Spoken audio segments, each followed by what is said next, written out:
बाज बच्चे ऐसे करते हैं कि हाइलाइटर के साथ सारा जो है ना, अगर रेड कलर का हाइलाइटर है तो सारा रेड कर देते हैं, अगर येलो का है सारा येलो कर देते हैं। तो इससे क्या फर्क पड़ता है?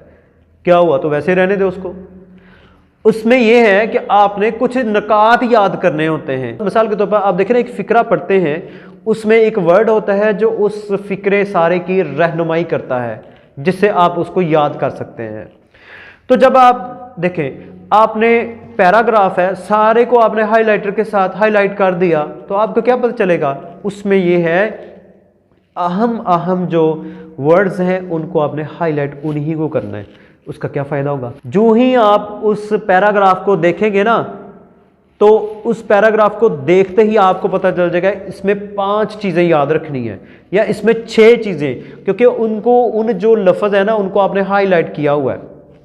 तो जो आपने वर्ड्स हाईलाइट किए हुए हैं